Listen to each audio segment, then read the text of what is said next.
Too many of us are reading yesterday's newspaper. Too many of us are listening to yesterday's stories. This is the moment to begin a brand new chapter of our life. This is the moment to turn that page and you start writing. You start to discover that greatness that lies within you. This is the moment, the platform, the stage has been created. All we need to do is make daily decisions. Daily decisions. Keep what we want in 100% focus. And I am positive that over the next 60 days, you will become the person you need to become in order to attract the people you need to attract in order to receive what you've always wanted to receive. This is the moment for your hustle. Welcome everyone, my name is Dr. Luis Arriaza and it is October 27th. So we have 43 days left to create 99 senior vice chairs. I really appreciate you joining us. Again, my name is Dr. Luis Arriaza, senior vice chair from the company, from Longevity International. And I want to thank you all for tuning in to the videos, getting on the calls. I get a lot of texts, a lot of Facebook messages telling me how these videos are inspiring you and helping you just a little bit. And I want you to listen to me and hear me out today. What I want you to know is just hang on. Just hang on. Even when things are getting a little difficult, just hang on. Even when times become very challenging, just hang on. Even when you're getting rejection after rejection, even when they're saying no after no, even when you're coming to a room and instead of 20 people, there's 3 people, just hang on, because there's a purpose for everything you do. And I don't want you to compromise on your purpose. Seth Godin in the book Tribe says, the art of leadership is knowing what not to compromise on. The art of leadership is knowing what not to compromise on. And one thing that you cannot compromise is on the law of process. One thing that you cannot compromise is on your purpose. One thing that you cannot compromise is on your divine expression and knowing that you were created for something better than what you're experiencing right now. Knowing that you were created for significance. Knowing that you were created to touch and impact and inspire the multitudes. So just hang on. And I can't express this message better to you than a story that I read a very long time ago by one of my favorite authors, Dr. Wayne Dyer. And Dr. Dyer said he was reciting this story about a school in Brooklyn, New York. The school is called Shush. And this school is a school for the learning disabled. And there was a father that was asked to speak at one of the end of the year gatherings, right? Teachers, parents, end of the year gatherings. And he stood up and he gave all the honor and the praise and the edification to the teachers, to the administration, to the school itself. He said, but I want to ask a question. What is God's perfection? That was a question he was saying. Is there perfection in everything we do? And his son was disabled. He was physically disabled. He couldn't walk very well. He couldn't move his arms very well. He couldn't speak. His motor skills were very challenged. And they would always walk down this city block. And there's always this baseball field. And they had done this for a couple years now. But this time it was baseball season.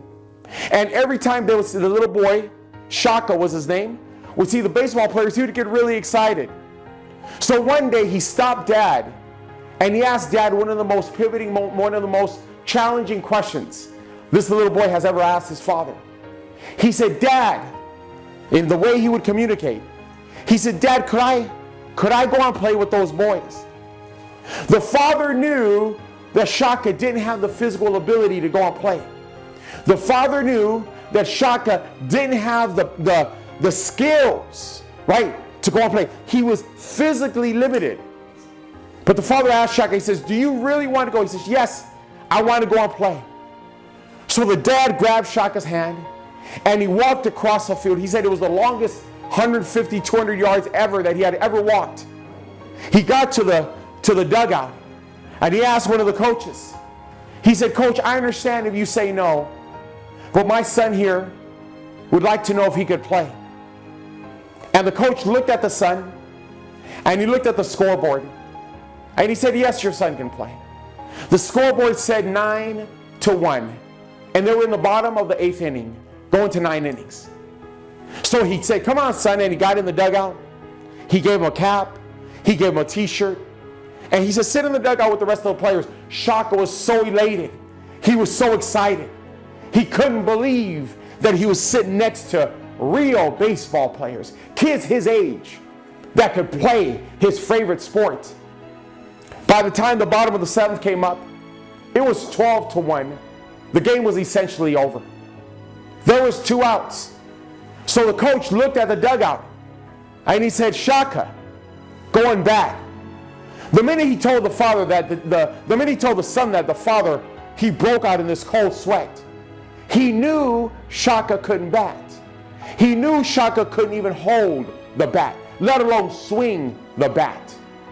And the coach said, go on bat. So Shaka stumbled to the batter's circle, right? To the batter's box. He somehow managed to pick up the bat. The pitcher pitched the ball, and Shaka swung very clumsily. So the pitcher, at the age of 10 years old, understood what was happening. So the pitcher came closer, and he underhanded the pitch. And Shaka swung again, and he missed. But before the pitcher pitched it the third time, he got even closer. And one of the little boys came from the dugout, and he grabbed Shaka, and he said, together we're going to hit the ball. And the little pitcher pitched the ball, and with the aid of the other player, Shaka swung, and he made contact. And the ball rolled slowly towards third base. But the kids already knew what was happening. The third baseman grabbed the ball, and Shaka ran clumsily to first base. And the third baseman threw it over the head of the first baseman. And everyone on the team would say, run, Shaka, run! So he ran to second base. So the right fielder came, picked up the ball, let Shaka get around second base, and he threw it over the head of the third baseman into left field. By this time, all the kids from the dugout had come out, and they were running behind Shaka, and they were cheering him on. They said, Shaka, you can do this. The left fielder grabbed the ball, and he hesitated for a second. And he finally threw the ball wildly, way far from home plate. By this time, both teams, all 18 kids, 10 years old, were running behind Shaka. And the minute Shaka crossed the base, they all picked him up, cheering, and they said, Shaka, you hit a home run.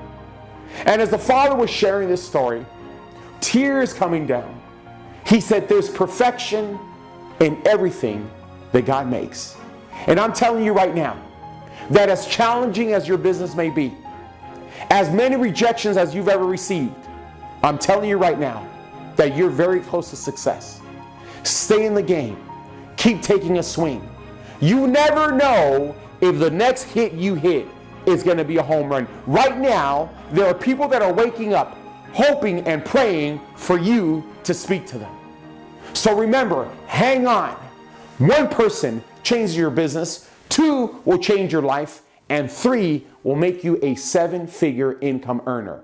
Hang on, because those people are waiting for you. Thank you so much. Enjoy the weekend. Enjoy the video. And remember, I believe in you when you're down and out, and I believe in you when you are up and in. God bless.